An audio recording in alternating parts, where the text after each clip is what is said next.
My name's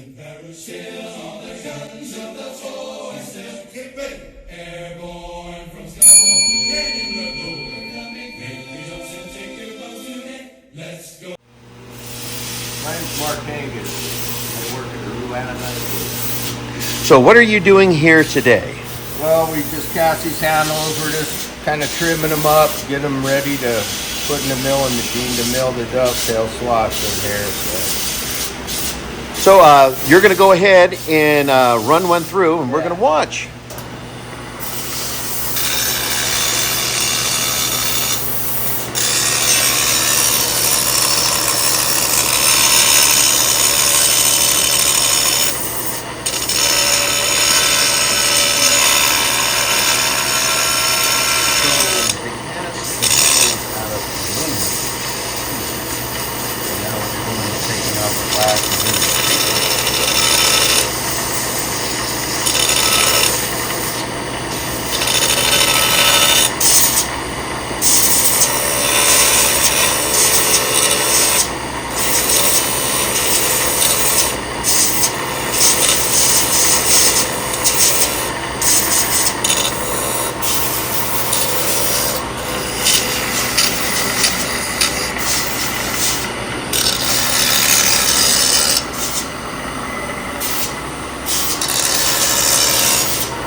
All right, and now we're going to go over here and see what your brother's doing. Now, your brother is doing the finishing on the handles right now?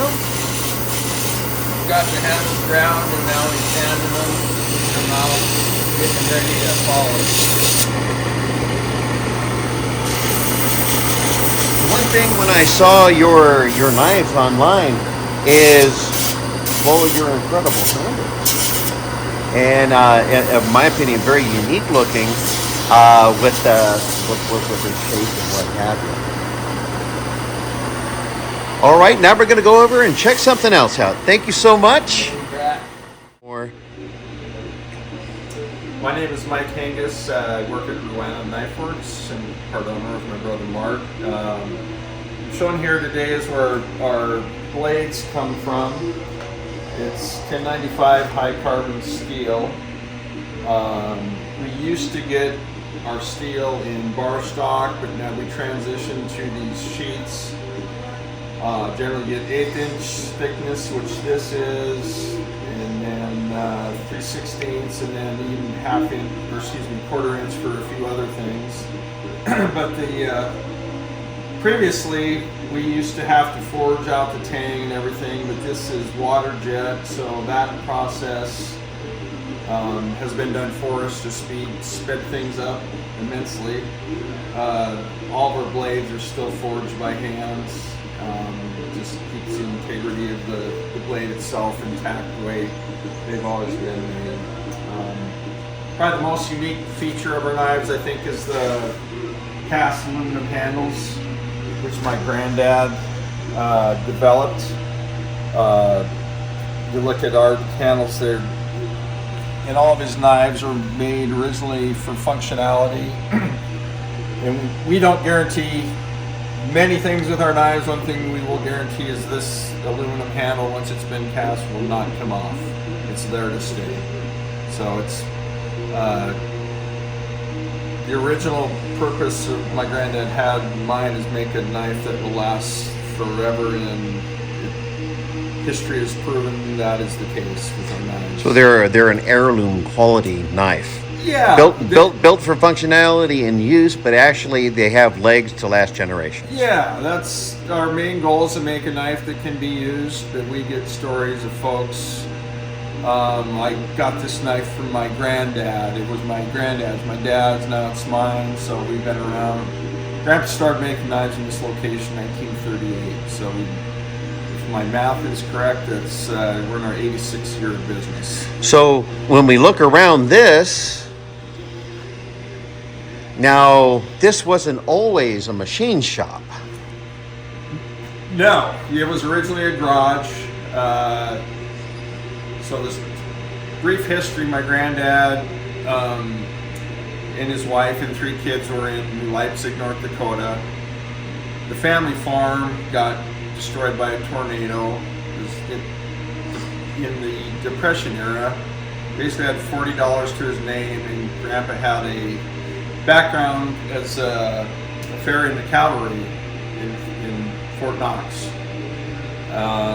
So after the farm got destroyed, he was heading to Seattle looking for work from North Dakota. They were carrying a little trailer behind the one vehicle they had. It broke down in this location, which is Bonner, Milltown, Montana. He came across the owner of this garage. It's a car mechanic shop, and asked if he could borrow some welding equipment to fix his trailer. The owner said, "You bet, go ahead and do it." The owner watched Grandpa work, said, "You do a really good job. Would you like a job here?" And Grandpa said, "Heck yeah." So, long story short, he started working in this mechanic shop and just trying to make extra money on the side. He'd come down and tinker with the knives because of the blacksmith background, and that's how his knives evolved. Originally, they were made for hunters in the area, or one of the meccas of big game hunting in North America, and then also as World War II approached, a lot of the soldiers carried some of the knives in World War II, and then in Vietnam, Korean War, and some military carry our knives today, just around the world. So you have a rich heritage. Pretty much, yeah. Thanks to Grandpa, and my dad joined him in 1964, and worked with Grandpa for 20 years. And Dad worked here till about 2017. He passed away in 2019. So Dad actually had more years in this shop than my grandpa. As of today, which is May 16th, 2024, my brother Mark's been here 48 years, and I've been here 40 years. About 8 or 9 of those years was part-time for me, going to school at the University of Montana. I got a couple degrees, and honestly didn't plan on being a knife maker, but long story short, here I am, and I'm glad I'm in Montana and what I'm doing. And Montana's it's a fantastic state. It is. It's got so much beauty concentrated in an area. Coming here to do videos with you, Mrs. Knife Day, and I have driven around a little bit. This is a great place. Oh yeah, and it's just the natural beauty is great, and I'd like to hopefully think the people are great and welcoming as well. So I don't know anything different, but we're blessed to live where we do, for sure. Indeed. So you're going to show us the knife inside of the mold. Yeah, it is. It's already been cast. We cast the handles several days ago. We basically, backtrack.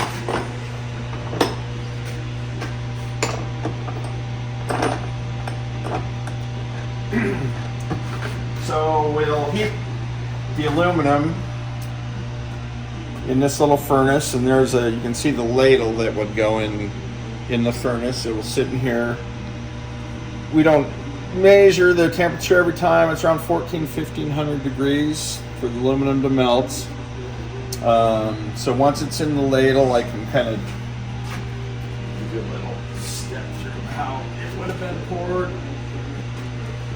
I don't have all the right tools out right now, so obviously wearing heat-resistant equipment. Very much so. So heat the aluminum here, get here, pour it into this mold, which my granddad developed these molds gives a knife a real unique look. And that's the casting handle is a two-person job. So once I pour it, my brother will grab it out of here. Depending on the size of the handle, usually sets up within 5 to 10 seconds. So we'll put it on here. It'll come out like so. There will be a little spool that's been cut off already. And then we will immediately stick the blade in this so the heat doesn't run into the blade and very much so the temper. So this is done post-temper? Yes. Well, no, needless to say. Sorry. Yeah, wait. Yeah, so yeah, and that's because if you just let it sit, it would just soften. And you do all of your heat treating here in the coal forge, and your blades will end up with a hamon. I think we can see it here. Yeah, this one might not. If you look close, you can on these. So he's just running the edge. The interesting thing, if people will take a note from like a Japanese knife making, they'll actually put clay on it.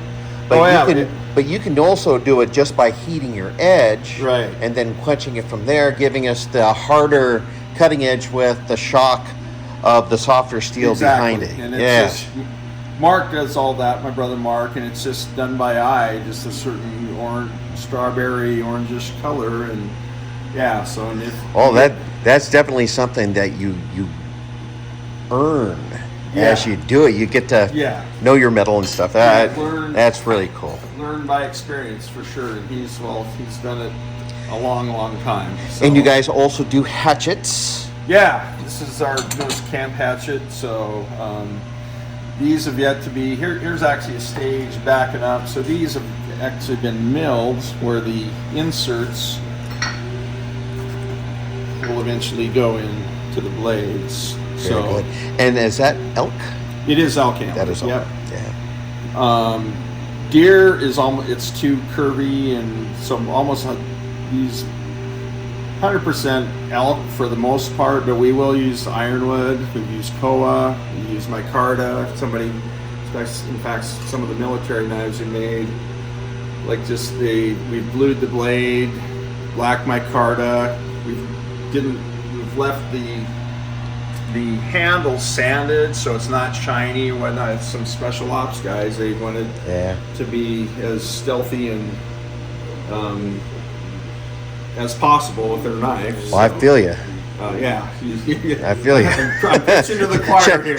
Shiny ain't good on tactical operations. Right, yeah. You know more about that than I do, for sure. Hey, other bad guy. Yes, bad guy. What's that shiny thing over there? I don't know, but it looks cool. Let's go take a look at it. Yeah, come a little closer. So we've got, since 1938, we've got dust here older than us two put together. Just about. Just about. Pretty go. And if I could convey the smell of the machinery, it is a fantastic smell. So let's go over and check out another place, and we'll be right back. So Mike, where are we now, and what are we going to be looking at? We're in a showroom at our shop, which was added about the year 2003 or so, but it's just to kind of show some old articles and photos and whatnot. Some folks who've bought our knives. Now, that's a picture of a SEAL team here, if I'm not mistaken. That is correct.